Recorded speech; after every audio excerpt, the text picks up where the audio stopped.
We appreciate you all being here and spending some of your time this evening to learn a bit about the results of a study we started last year on the feasibility for municipal broadband or municipal fiber in the city of Jamestown. I'm going to eventually introduce our consultant that's going to join us tonight that came in to do the presentation. But I first want to just lay the background about how we got here and what the process was. So one of the things that we've looked at is, how do we look at the usage of internet? And before COVID, we saw internet as this kind of commodity that we would have, that we could pay for. And I don't think any of us realized how important the internet was going to be once COVID hit. Once we saw the ramifications of COVID, we started talking to families across Jamestown and their ability to access the internet and how that process went. In many cases, they had a lot of trouble accessing it. There were issues with providers, and in some cases, families were just sharing cell phones to get onto Zoom. So there were a lot of challenges that we saw along the way. But we saw this as an opportunity to say, how could we, as the utility, either the Board of Public Utilities or the city itself, potentially provide an internet service?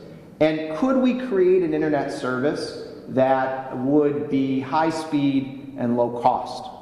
We've seen in other communities, other cities, such as Chattanooga, Tennessee, when the utility company started to do their own internet service, they saw a tremendous amount of economic development and growth. And it is something that we looked at.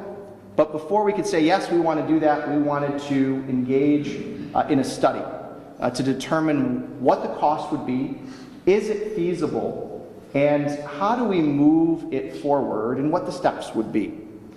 We were really delighted to be able to have some sponsors for the feasibility study, which included the Board of Public Utilities. I see you have it on there. The Board of Public Utilities, the Gebby Foundation, Jamestown Public Schools, the Community Foundation, the Ralph C. Sheldon Foundation, and a couple others that were able to support this study that you're going to hear about tonight. Our ultimate goal tonight is not to say we're moving forward, we're getting internet here in the city. Our goal tonight is to present the information that we found on what it would take to create an internet access run by the city. What would it take to help deal with the digital divide here in the city of Jamestown. And our intention is to move forward by putting together a broadband commission to look to see whether it's going to be even feasible and if this is the route that Jamestown should take, given all the other factors that exist. So we're very excited tonight to be joined by Jeff Christensen from Entry Point Networks, who was our lead consultant on this project, who has helped us determine through the use of surveys and other things what would a network potentially look like and how do we move forward. So with that, I'll turn it over to Jeff, and then we will have questions after the presentation. So the floor is yours, Jeff. Great. Thank you, Mayor. Thank you all for coming. Can you hear me okay? Is that coming through? There we go. So the mayor's correct. So we've been working on this almost a year, and the task force, the committee that worked on it, was a combination from BPU and from the city, and we really hammered away for, I'm going to say, 7 to 8 months. There's been a little bit of a quiet period since, I'm going to say, the holidays. We pulled it together and then we were finalizing some things. But it was the committee that worked on it. I want you to know they didn't come in and approach this as, we're doing this, we know that's the outcome, therefore let's connect the dots to validate that outcome. That's not at all what happened. It was very much, let's generate data. and let's see where the data takes us. And part of that was a survey, and part of it was looking at current costs and deciding what strategic priorities were appropriate. We actually went through a process where initially we laid out strategic priorities, and then as we moved through the process, those priorities changed, which means as we talked through the issues that were important in this community and what the options were, the committee sort of reworked what they saw as the strategic key elements of it. So I would say, as much as any city, and we're working on 35 municipal projects around the country, I would say as much as any city we've worked in, this committee didn't just say, we know what the outcome is, now let's run down that road. They were very much saying, let's do the right thing, and let's generate the data and let the data speak for itself. So I'm here to talk about sort of some broad strokes, both at the strategic level and then from the information that was generated from the work, what is that data saying? And I would say even at this point, this is a step along the way. There's not an inevitable outcome here. This is a step in a process, and I think the mayor and the committee are just continuing to walk it forward and see where that leads. So my firm that I'm representing is Entry Point Networks, and we work exclusively with cities and counties. So we are very much focused on municipal infrastructure. And our particular expertise is open access, and I'll explain that a little more. So I think the mayor did not arrive at a conclusion that we're going to do open access, but I think there was an interest in expertise in that, just to understand what those possibilities are. So we do want to thank the sponsors. We appreciate it makes it easier for a city to take this step. In terms of the priorities, these are where we landed. So improve affordability, that's commonly going to be in the top 3. Second, foster competition and choice. 3, improve speed and reliability. 4, local resilience and control. And I'll talk a little about what that means. I know you know what it means, but what does it mean in a network sense? 5, foster innovation and economic development, and then 6, digital divide. So these are elements. We started with 12 and sort of honed down onto these 6 elements as the real focus for potential municipal infrastructure here. In terms of backdrop, if you think about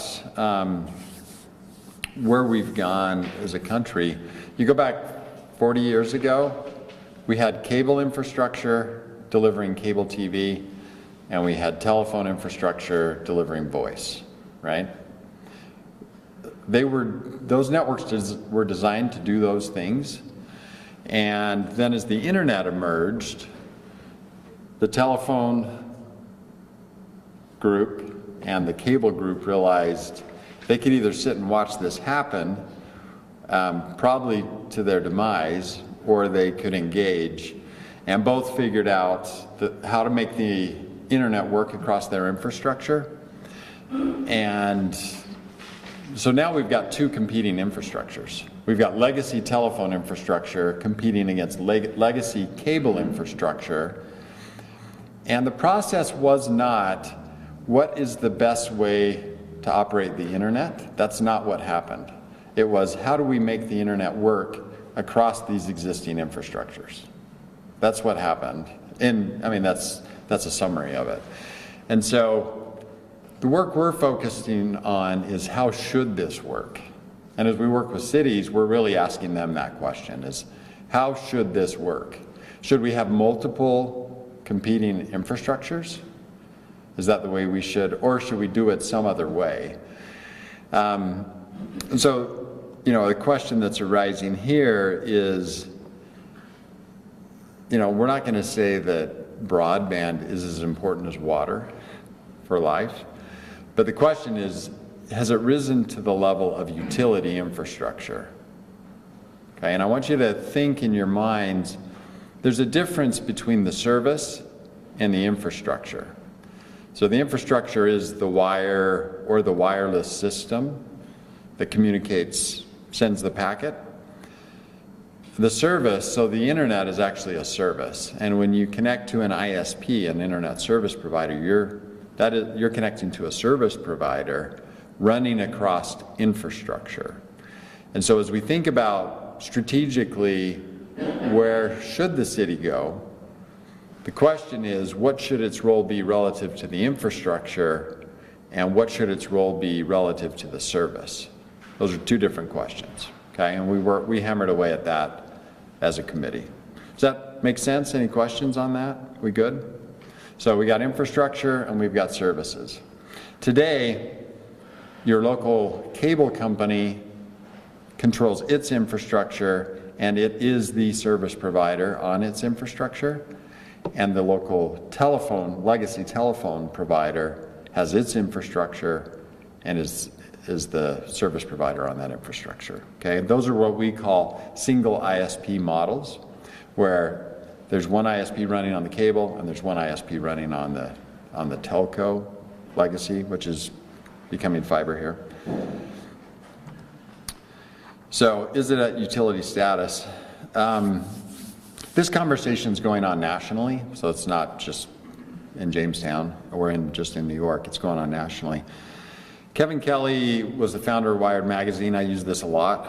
And I think this is an important idea because up until now, the internet has been treated as an amenity. So it's a nice to have, but the mayor alluded to this. With the pandemic, there was greater acceleration around policy saying this is no longer an amenity. This is essential infrastructure, and it's essential, he's saying it's not just the economy, it's not a sector of the economy, it is the economy. Communication is the economy. You pull the ability to communicate out and we don't have the economy anymore. But it's not just that, it's telemedicine, everything's going digital. Medicine's going digital, education's going digital. Pick your industry, it's an increasing march towards a digital dependency. So that's it's not a non-trivial thing for this community and every community that is thinking about these issues. And the question is, what's our 50-year strategy? What do we want and need for the next 50 years? And one possibility is the cable company and the telco battle it out until one of them wins. I don't think we're going to have two infrastructures. I don't think we're going to end up with one infrastructure at the end of the day. I don't know what that timeline is, but we're going to end up with one infrastructure. And so strategically, the question is, do you want that to be a private company, or should that be municipal infrastructure?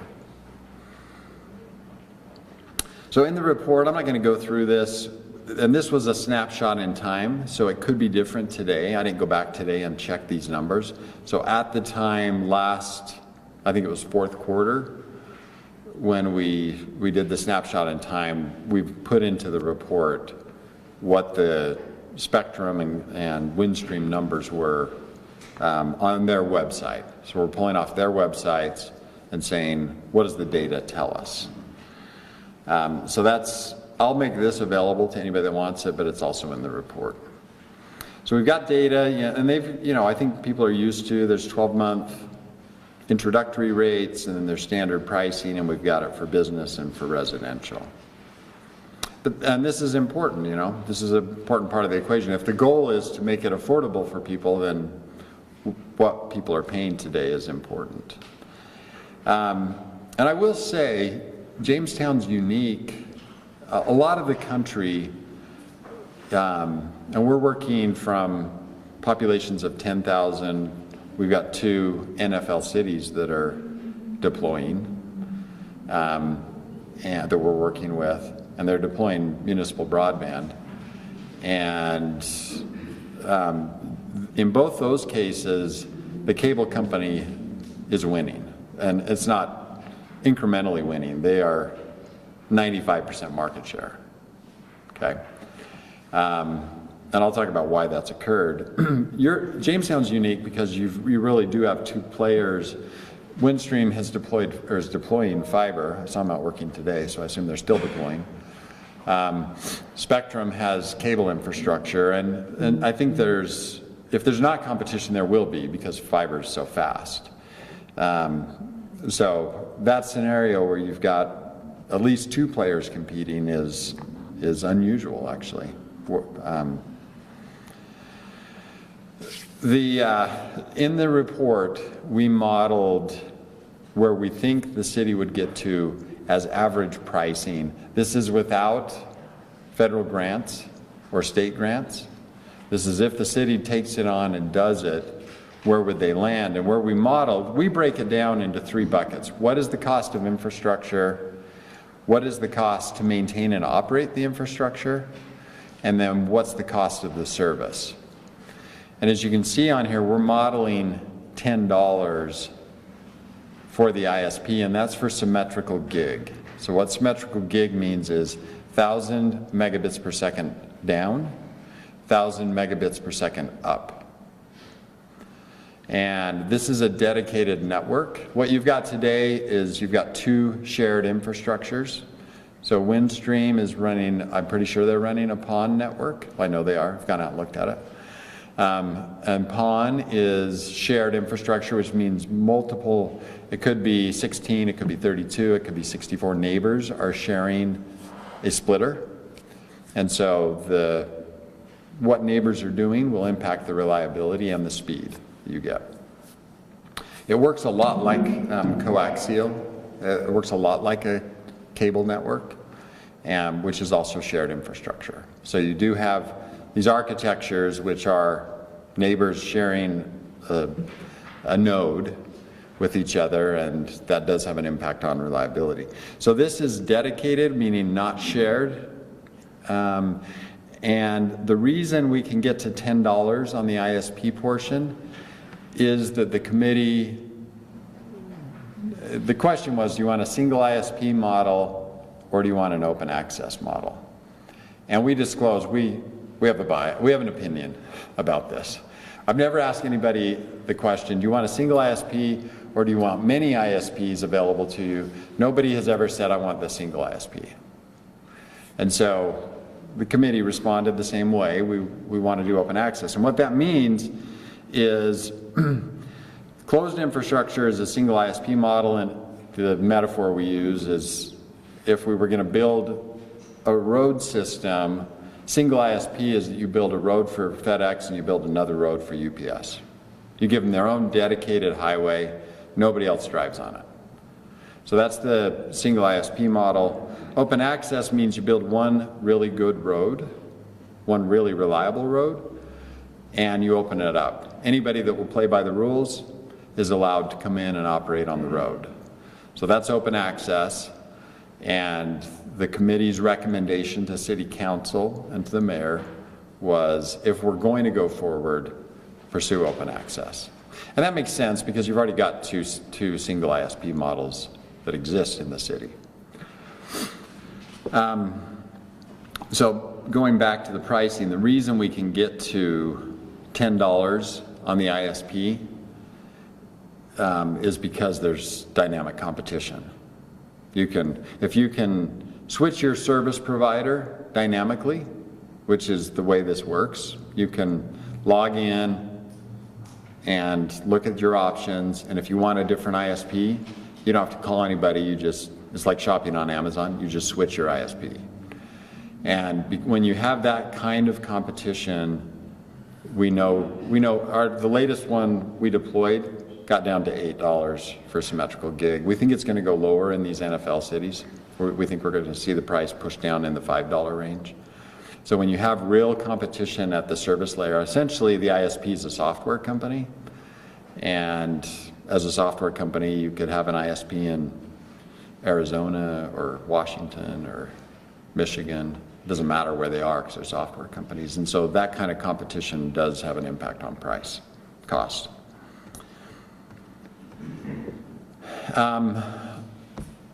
So what about fiber? So the reason the cable companies are winning nationally, if you look at this, these dots, and this is not hyperbole, this is the difference between these media in terms of the capability of the media.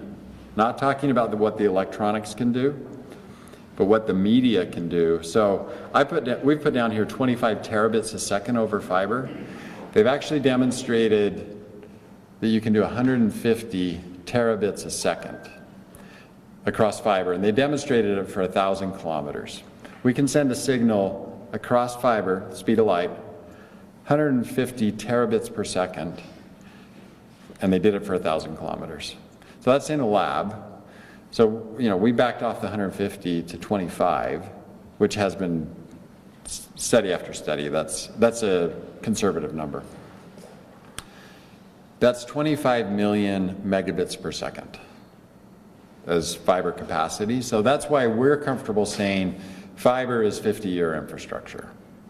It's going to take us out. And the reason is we don't envision, your average speeds in this city are probably, I think we've got the numbers in here. I'll tell you what they are, but I think they're around 70 on the cable system, 70 on the download, probably 15 on the upload. So what we're saying is, if you're at 70 today, if you can go to 25 million, that's going to take you 50 years. It might take you 100 years before you need something faster. And I don't even know that it might be a little more than that. So because of this, fiber is the future. So every city is going to end up with fiber. Fiber is the future. I don't know when that future will arrive. I mean, it's already arrived for you. You already have Windstream fiber. Every city will get fiber, and fiber will win because of this capacity. I don't know what the timeline is, but at some point, fiber will replace all other media because it does this, and speed will win. I've already talked about this idea, which is just the shared infrastructure idea. So as you make decisions, you need to decide as a city, do we want a dedicated infrastructure where neighbors aren't impacting neighbors, or are we okay with shared? And that's a decision that's downstream. This illustrates when you have a dedicated, everybody's coming into a switch, and switches were designed to handle high traffic. So that this is the alternative. You either got a shared node where neighbors are sharing, or you have everybody coming into a switch, which is designed to handle high traffic. So this is the Mlab data. So basically when people run a speed test, it gets recorded in an Ookla database and in an Mlab database. And this is showing spectrums. This is 193,000 speed test for Jamestown. Charter Spectrum's average download at 51.82 for that sample size, and 6.43 on the upload. So this isn't, we didn't pick this data, this is what's in the Mlab database. And then for Windstream, I think this is pre-fiber for Windstream, this is more their DSL network, 22.72 on the download and essentially 5 on the upload. So that gives you a sense of, you can go out and look at the Mlab data and you can set the time period and look at it, but this is a 193,000 speed test, so statistically predictable. This is the Broadband Survey that we ran.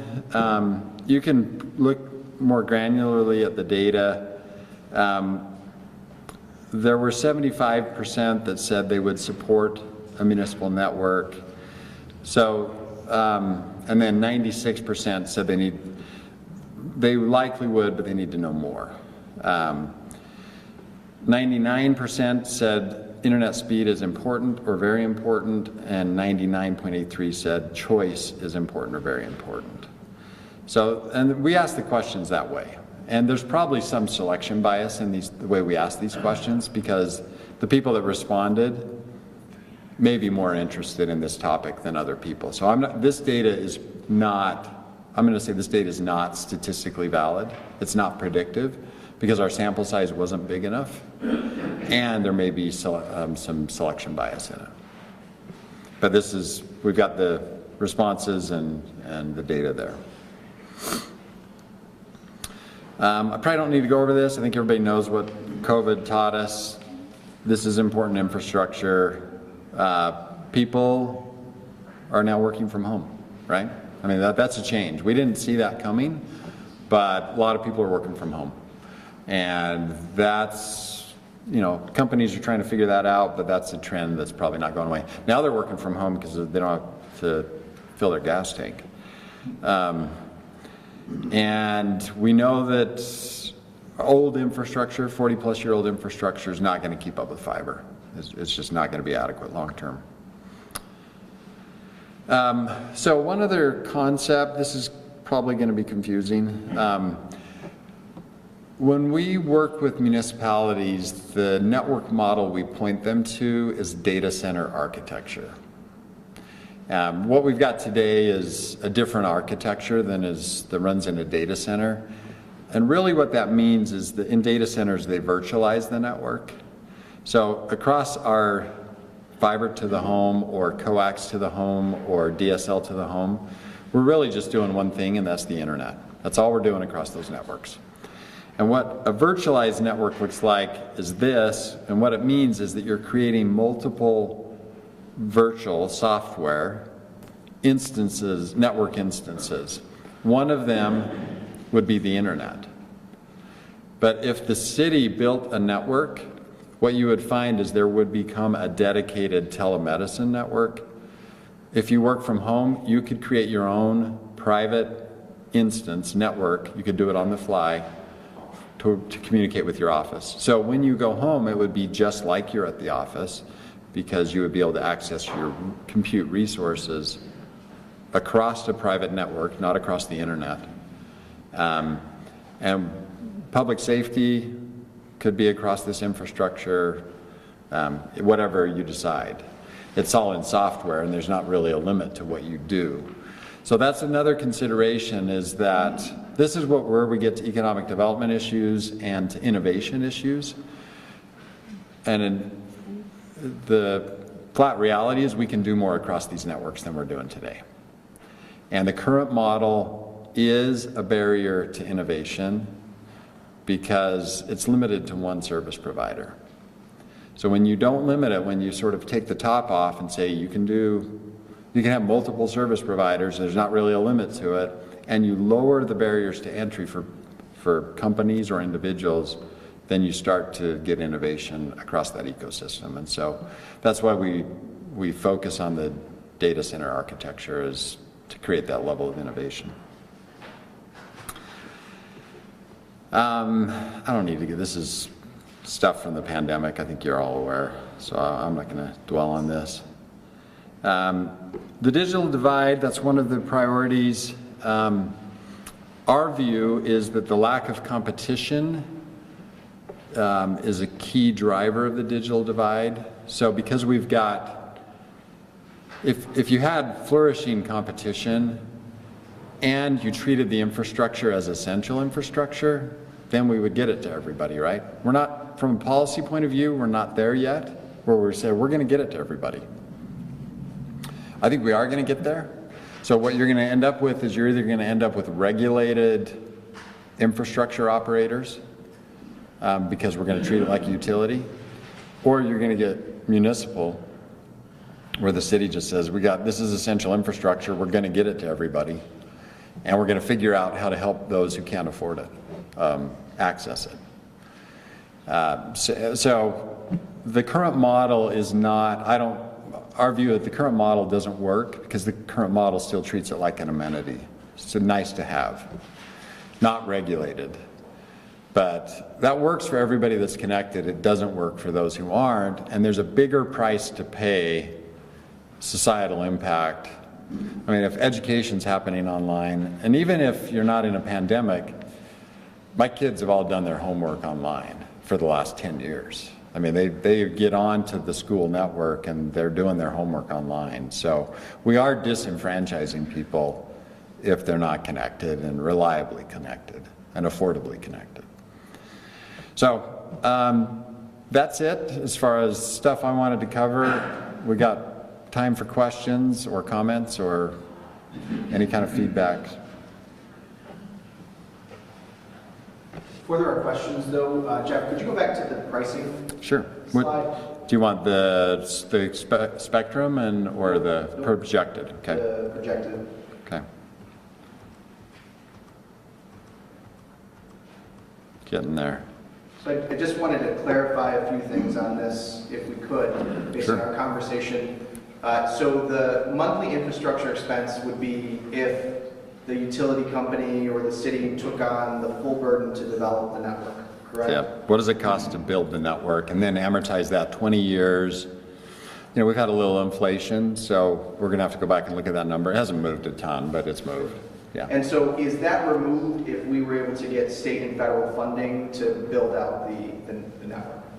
Yeah, you would have to, it would be a function of how many dollars you got and how you applied those dollars. And so, you know, as we wrestle with this, like in these 2 NFL cities we're working in, whatever comes in grants is going to go to their redlined neighborhoods, so the neighborhoods that are most impacted. So there will be a strategic decision based on how much money comes, but certainly for some segment of the city, you could make a serious dent or eliminate that line item.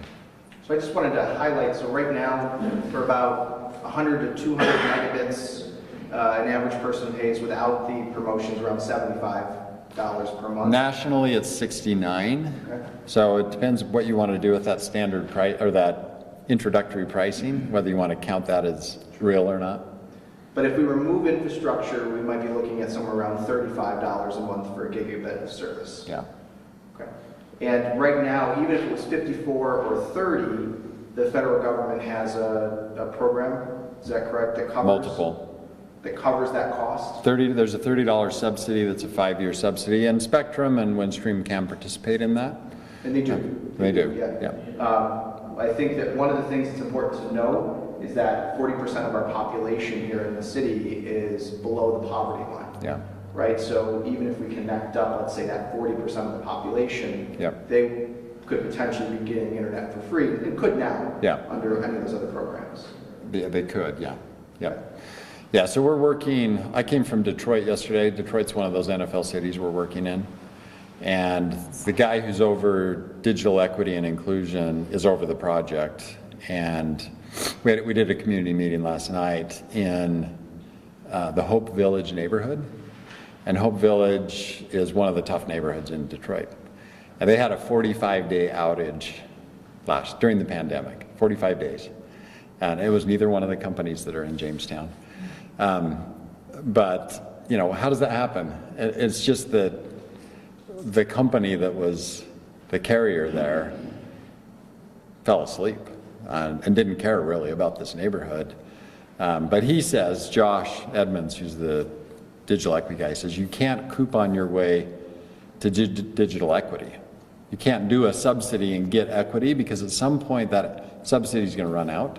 So we want to use it while we can, but it's not going to be there forever. So you've got to think about, if we're putting together a 50-year plan, how do you solve these fundamental problems? How do you create a real 50-year plan and not just kick the can down the road? Which is part of what the mayor's saying, I think. We'll open up to questions.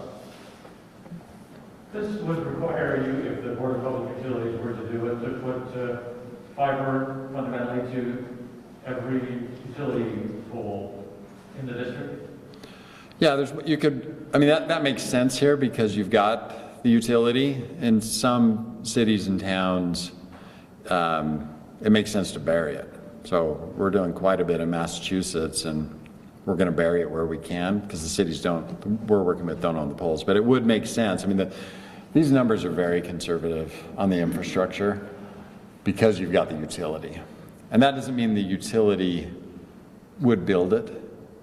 It's likely that you may bring in an outside third party to build it.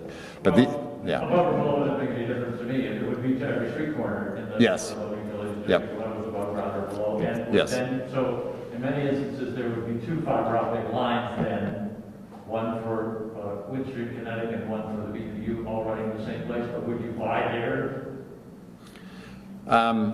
I mean, that's obviously not my decision. The city could buy the Windstream network, or they could. I think the fundamental question there is, does it make sense to compete at the infrastructure layer?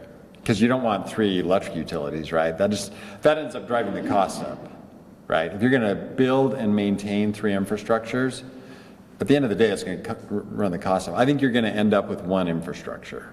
I don't know what that time scale is, but I think you're going to end up with 1 fiber optic infrastructure. And so the question is, do you want that to be a unregulated private sector infrastructure, or do you want it to be a locally controlled, accountable infrastructure? And your city council and your BPU board is going to make that decision. Here and then here. So I know, speaking of regulation, I know there's regulation over our electric rates.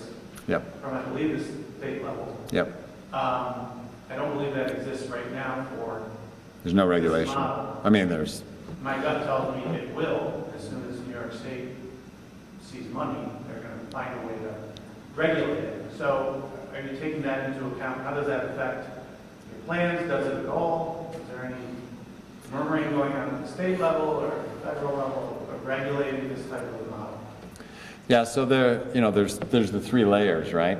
So one question is, if they did regulate it, I think if it's, they do regulate private utilities.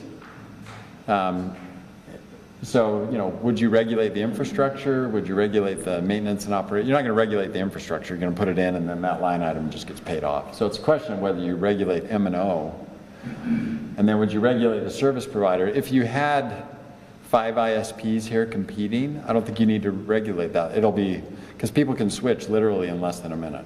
So if you're not getting good service, there's an outage, you don't like the price, you just switch.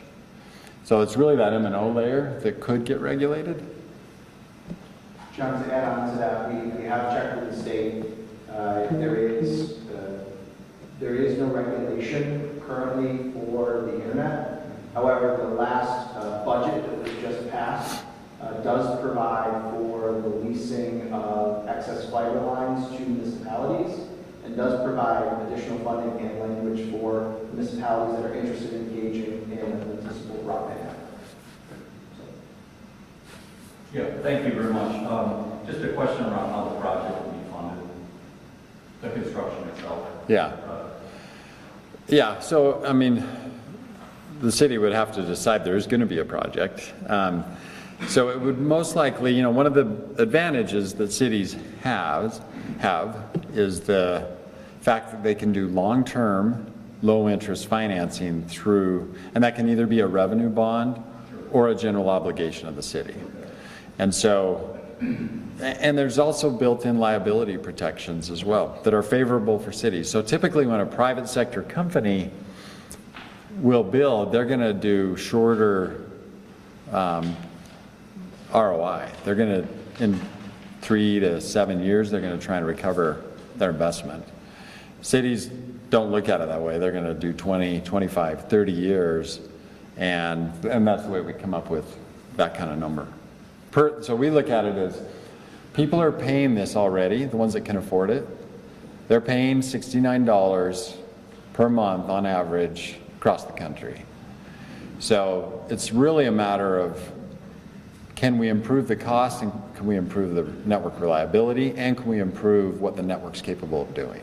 Those are the sort of fundamental But I things. just ask a follow-up to that. If the revenue targets aren't met relative to the program, and the bonds don't suffice, what is the plan? Is it kind of your general fund that you would have to tap into to? If it's a general obligation, yes. If it's a revenue bond, it's going to be tied to the revenues of the, let's say it's a fiber utility.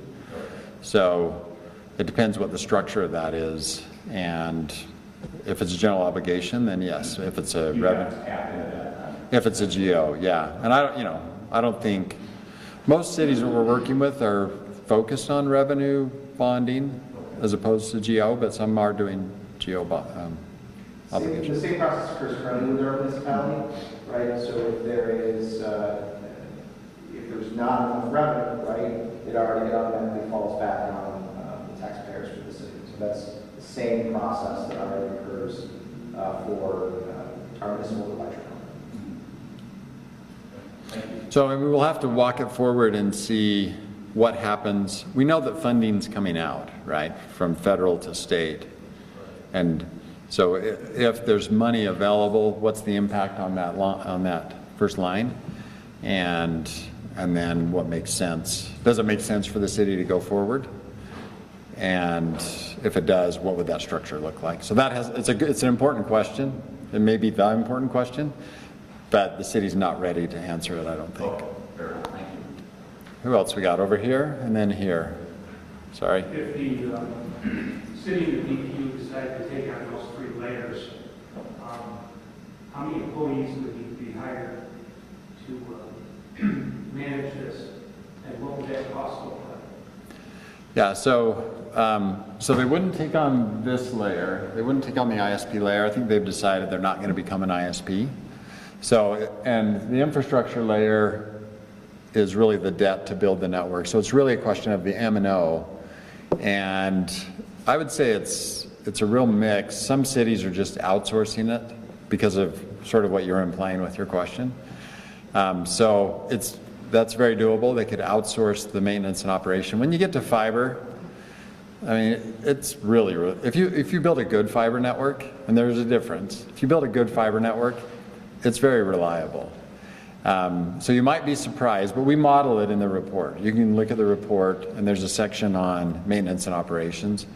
So the city could choose to they could stand up a new department.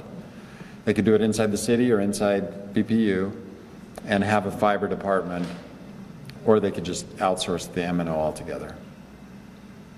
But it's, you're alluding to there's costs that have to be factored, but they are modeled into this number. Jeff, well, it's in the, I'm just looking for it in the report. There is a certain number of employees that are estimated as part of the cost. Yeah, that is in there. Yes. So the internal system that we have in the house has a modem, has a router. You either own the router or you don't. The modem comes with the system. Would the transfer, would the infrastructure include the house hardware or software? Yeah. And then also the ability to transact what I would call problem solving. Mm-hmm. Is that going to be inherent within the Board of Public Utilities so they can operate a discharge application so that they can reset your router if you've got a problem? Yeah. So if it does go to BPU, which does make sense, honestly. I mean, it does. If you do it, it does make sense to have a fiber division under BPU from a cost. So let's just assume that you're correct that it goes that way. Then they would have a lot of technical ability, but where things are going is to empower the consumer to see what's happening and to see it in real time. That's where The consumer is not technically all that literate when it comes to an instantaneous problem on the internet. So the signals are variable, either power outages or internal use within the home, Yeah. right, everything. What I'm trying to get at is that you're creating a whole new utility-based operation that's got to be responded to immediately, on the need basis. Yep. And you have multiple issues with that in terms of what it is. In addition to that, that separate utility within that utility has to be a sustaining utility within itself, because internal funding and loading going back and forth is difficult to do. So the problem with Chattanooga, which you really didn't talk about, is overbuilding that occurred down there. Even though the electric utility was on that, they still did not have, it wasn't a perfect game plan at all. It was not a success story. Oh, it is a success story. I would disagree with you. How much money you threw at it. Well, they did get a lot of money from the federal government. That's true. And that's the problem. Yeah. The federal money is going to eventually dry up. So the operational entity is going to be on the ratepayers. Does that mean all the ratepayers are going to have to pay for this, or just the subscribers on the internet that the city is going to use? Who's going to be responsible? It's an opt-in model, so it's those who participate. So the recommendation coming out of the committee, which is the stage we're at, is that those who sign up, not spread across the electric ratepayers, but those who sign up for the fiber utility would share the M&O cost. But what happens with cellular with all this? I don't think that's going to continue to exist. I mean, I don't think either cellular or wired is going to win. So if you look at AT&T and Verizon, two of the three cellular companies, they were saying 5G, 5G, 5G, and then last year they changed, and they both CEOs said it's got to be fiber to the home. For Verizon and AT&T, they're the big cellular companies, right?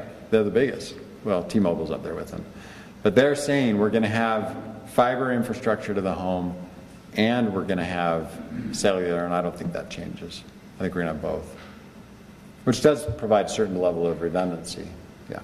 The second question, I appreciate you taking it. What has your experience been, or what have you observed in communities that have done this on a municipal basis in terms of what's happened to the private providers who were there already? Have they sort of surrendered and said, okay, you can do the hard part of this, the wires and the poles, and we'll just become an ISP, or have they walked away or what? I think we're going to end up with one infrastructure over time. So I would say the data shows that municipal networks are less expensive so if you want to get to gig pricing, 1,000 megabits, you're seeing consistent averages in the 75 to 79 for gig from municipal, probably up around 100 as an average, 110 to 120 from private sector. And I need to go check those, but that's top of my head. That's what we're seeing. So municipal for gig speed is proving to be less expensive, and over time, those municipal networks are, I mean, Chattanooga, they got 110 million from the federal government to build that network, so what this gentleman said is correct. But the incumbents have gotten a lot of money from the federal government as well, so let's not forget that. But I think we're in the most successful, and there's a range, that not all municipal networks are equal. I would say particularly for open access networks, the gradual curve is that it's hard for the incumbents to compete against those networks because of the level of competition. Have you seen the digital divide effect in any of the projects yet? Like, is this actually helping impoverished families afford internet? Is there any, have you seen that yet? Are you far enough along in the other projects? I know Detroit has housing stock that is Yeah, it's crazy. a mess, kind of like ours is, it's a little bit similar on a larger scale. Have you seen, Let me show you what you can do with these advanced networks to answer your question. So I think we're early still. I mean, I think pandemic has really put rocket fuel under the digital divide. I mean, we've been talking about it for 15 years, but the pandemic really put rocket fuel to the issue because kids couldn't do their homework, right? I mean, you really did have kids going to McDonald's to do their homework. So when you look at this has been going on in data centers for 20 years now, this virtualization. So you can, there's some regulatory questions here, but if you have this kind of network citywide, kids can log on to the school network from home. Not to get around the cost of paying another ISP, but if you're a child in a home that can't afford an ISP, you can create an education network that's free. You can also extend the library network into the home. So you can see, go back to those 3 tiers, if you get federal support, as the mayor was saying, for the infrastructure, and then you use networking technologies that have now been around for 20 years, you'd give a child the same login they have at school at their home, and they wouldn't have to have an ISP. Not as a way to get around the ISP, but as a way to give them access to their homework. And that happens in real time. It's not like, the kid has to know how to program to do it. It's just when they go to click on, they would choose school network. And they'd click, type in their username and password, they're on the school network. So what some people are going to say is, yeah, but that's E-rate funded, and E-rate doesn't allow that. But what's going to happen to E-rate networks in a municipal setting is they're going to go away, because the municipal network's going to be less expensive than the E-rate network. So what I'm saying to you is we can eliminate the top line item, and we can eliminate the bottom, and they do become affordable. And Detroit's doing it. They're going to do that. So yes. The utility pays a significant amount of money in payment of new taxes to the city. Mm-hmm. So is this entity going to follow that same format? And how does that compare to the infrastructure that's already in place regarding the taxes that they pay to the city on that equipment within the municipal boundary? So has that been inquired at all in terms of the equation? What the costs are going to be in terms of the basic payment to the city regardless of who owns it? Yeah, we didn't dwell on the tax issues. You know, I don't think the tax issues change. What happens here is you parse infrastructure versus maintenance and operations versus for-profit services. So the services are for-profit, the ISP ones are. So, you know, you're not going to tax the infrastructure line item, right? Oh, you do now. I mean, now. But that's because they're blended, right? They pay themselves. Jeff, there's a very specific utility question he's asking. It's that we've not gotten that far because we've not even made a decision to move forward with it. So the farthest we've done is the feasibility study and what the cost would be to build out. There's not been any discussion about payments made to the city if, for example, the BP were to spin up the division. We're not that far. How many homes would you estimate have to sign up to make this a break even, not even make money, but break even? Because Burlington, Vermont tried this, and they had a very difficult time. It was very expensive. They almost went under. So Yeah. what would you anticipate? Is it 30%, 50%, 75%? Yeah, I don't think the city's going to build it until they know the answer to that question. So we went out and surveyed people, but we really have not done the work to say, if we deliver total cost of X, would you sign up? We haven't done that work. So I think we would do that work before they started climbing up on the polls. So I think it's an important question. You know, you can pull up examples of municipal networks that have failed, but it is the case that the lowest cost networks in the country are municipal. I can give you that data. So there's examples on both sides. But your point about bonding, the city taxpayers would be stuck with having to pay for it if it wasn't successful. The taxpayers, regardless of who signs up or who doesn't sign up, it will be the city taxpayers paying for the bonding and having to deal with that over many, many years. If it's a general obligation, so if the full faith and credit of the city is behind it, you are correct. If the fiber utility structured it as a revenue bond, the bonds would be based on the revenues of the network. So it depends how it's structured.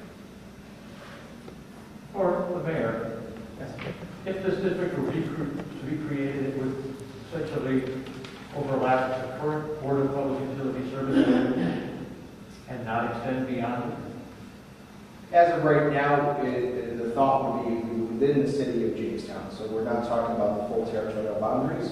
A lot of it depends on where the funding comes from. If it is state or federal funding, sometimes there's regulations that it would be within a territorial boundary or within a specific municipal boundary.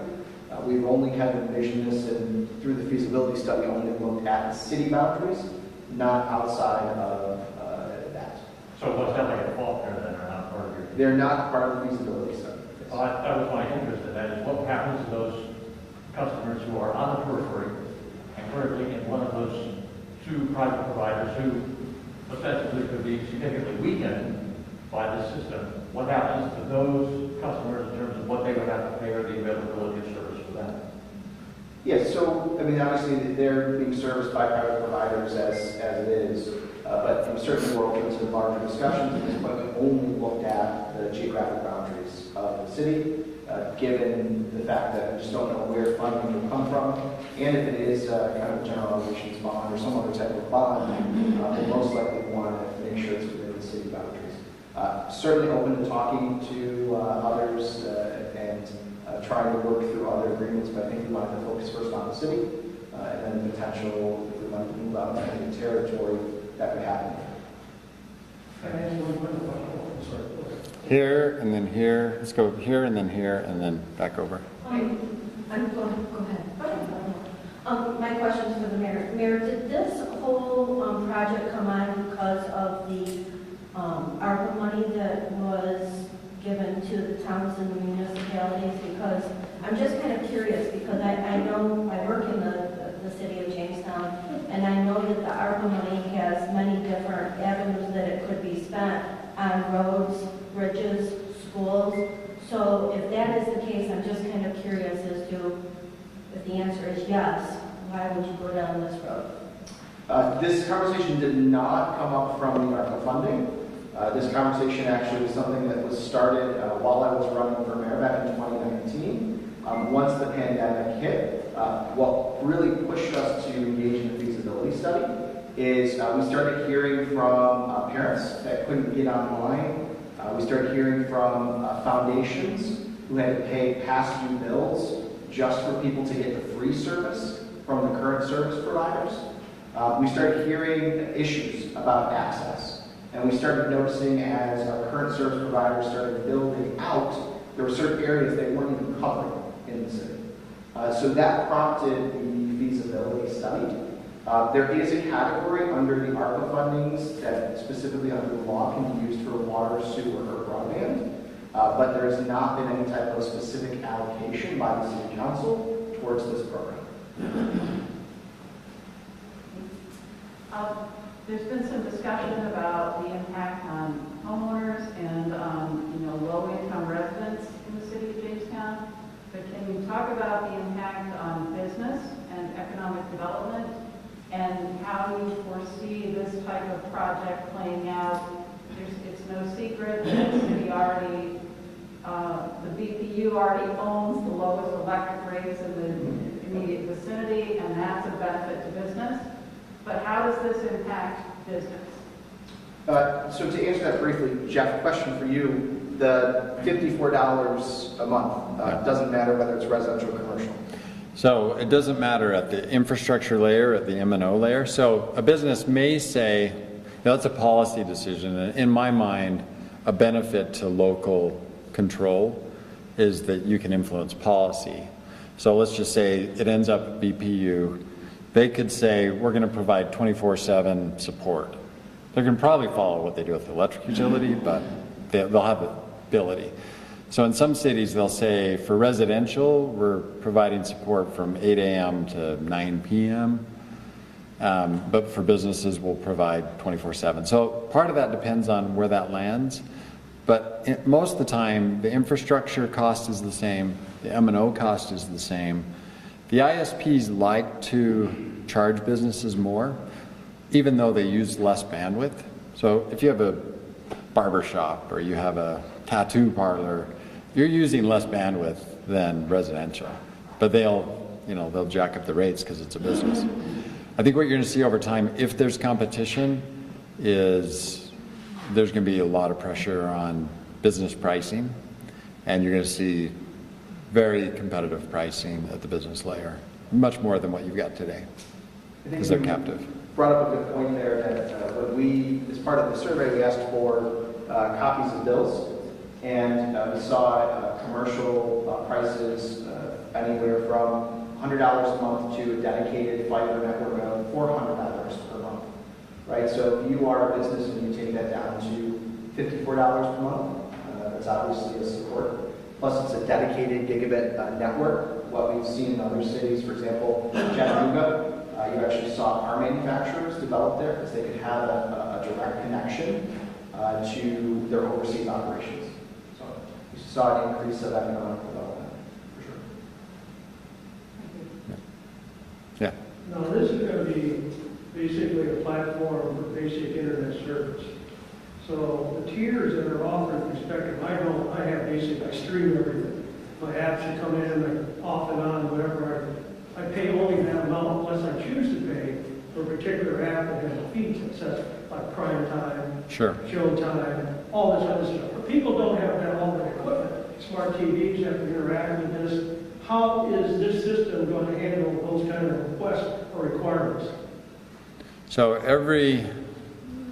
everything's moving over the top. And what that means is, even though cable companies still exist and still do their traditional cable packages, so like Comcast, my dad has Comcast, and he can get Comcast over the internet at a lower price than he's paying Comcast to do their traditional thing.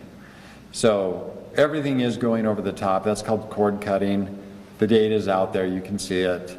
Some people are still hanging on to legacy satellite or legacy cable packages, but the trend, the lower cost options are streaming across the top. And we won't offer anything in premium on this side. We'll just enable, so basically, people can deliver any service they want across this, any digital service they want. So the city could set up public safety stuff. The electric utility could, they're probably using a wireless system, but they could run their communications across this network in a private network, in a layer 2 private network, not across the internet. But you're really asking about, I think, TV packages, right? I mean, like getting content. I mean, I can go on and off on a monthly basis with Acorn TV from wherever. Yeah. I'm just saying that the burden of that is going to be up to the homeowner to decide what they want to pay it for entertainment or not. Correct. But this application is not going to have anything to do with that. Like with Spectrum, you can just buy it all in one, and then you get what you want, either on an added basis for having it for a period of time, or removing it based on whatever your contract. Yeah, I think the utility, it's not really difficult to stream stuff. So if you want to get YouTube TV, that's an easy user experience. And yeah, there are going to be people that aren't going to know how to do that. But the utility, if they end up running it, they'll help people get to the right website and use that application. So it really becomes a cost-benefit thing. Let's just say my age and up, it might be confusing, but below my age, this is the world they live in, right? I mean, so for a certain demographic, it might be challenging to adapt, but our kids, they're not even going to blink, right? This is their world. Doug, there was no discussion of bundling of services when it came to this feasibility study. So it wouldn't be any type of add-on, so not an additional phone or additional TV package. I know some of the current providers do that. There's no need to compete with cable or those types of things. So They could still deliver. I mean, and the cable company and the phone company, they can run across this infrastructure easily. I mean, they'll say they can't, but they can. They can easily run across this infrastructure. And they would be encouraged if the city goes this direction. Yeah. So have you guys given any consideration to, if this goes through and you're talking about Windstream and Spectrum, which are two taxpayers in the city of Jamestown, and you take the business away from those companies, that's not going to take away from your tax base for the city of Jamestown? Well, certainly they can. However, the Windstream building is in talks to be sold, and the Charter Spectrum building does have people that do work out of there, but their service center is actually Lakewood. So, but yeah, that's certainly a consideration for it. But we kind of, it's part of the cost of business. Okay, kind of what goes along with what Kelly just asked. I think all of us have seen the public-private partnership discussions in the news pretty regularly. I kind of want to get your folks' opinion on, there's obviously operational efficiencies that are gained, right? Upgrade efficiencies that are gained in those types of relationships. Get your thoughts on that, and then kind of a secondary question around will it be an RFI, RFP? I know this is early stage, but is that what you would expect? So early stage, I'll answer that briefly. So the idea that's being presented under open access would be the city would do what it does best, which is the infrastructure component, and allow, for example, a Windstream, a Spectrum, a DFT, we've had conversations with DFT as well, to run on that network and provide whatever service or internet service provider. So it's a little bit different model. We're not saying we're going to be the ISP and we're going to be providing the infrastructure. But again, it's too early in those discussions. You'll be taking on a significant cost. Correct. Is what you're going to be doing. And That then is the question is, correct. how much of that is getting passed on to the taxpayer? Sure, and that would be in that both infrastructure and maintenance costs. But again, we're too far into that process. I can tell you that there have been discussions of if we do move forward, what we've seen a lot of cities do is they've asked that internet service providers do provide some type of free service, enough bandwidth to check email, apply for jobs, things like that as part of their ability to be on the network. Yeah, just to finish that, and then we'll come back here. You can talk about it as, so if it becomes a general obligation, the full faith and credit of the city would be backing it. And so you can talk about it rationally as the taxpayers are backing it. But you can also talk about it as people are paying they're paying $69 nationally for this today. So it's in that sense, it's not new money. It's an existing revenue stream, and it's just a matter of how does that money flow, and can you make that money more efficient? That's really the fundamental question. Can we lower the cost for people and improve the value they're getting? I don't think the city's going to touch this if they're not highly confident they can pull both of those levers, meaning lower cost, higher reliability. I don't think they're going to do anything if they're not really confident and if they can lower the cost and improve the reliability and speed, the network's going to do fine. I know it's scary up front, but the network's going to do fine if they impact both of those. There's right here in the middle, sorry.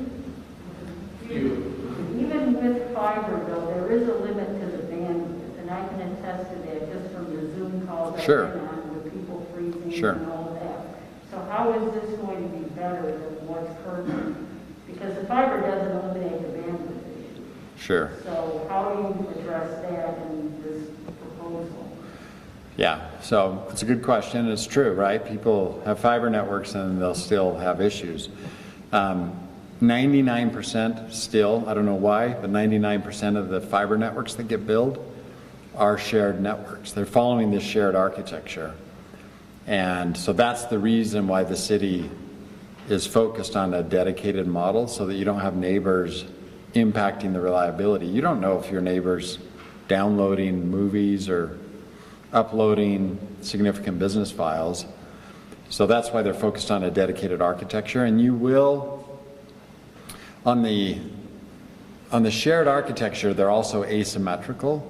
And that means the download speed's a lot faster than the upload, which shows up in your data. These are both asymmetrical networks, meaning download's much better than upload. The network the city's looking at, if it does go forward, is symmetrical, same upload and download, which will have a significant impact on reliability, and not shared. And you will see in that network, they'll consistently get, there is a cost, a bandwidth cost to the compute, so you give up a little bit in the compute, but you'll see really consistent results, and it will be close. So if you sign up for a gig package, you're going to consistently see 900 coming through there, up and down. So we are a little over time, so Okay. if there's any additional questions, Jeff will have you stay for just a I'll couple be here. additional minutes. Yep. The library is closed, so we do want to get them out. So thank you all for coming tonight. We are looking for folks to join our broadband committee. So we'll be putting out more information to the press later tonight. But thank you all for being here tonight, and we look forward to talking to you soon.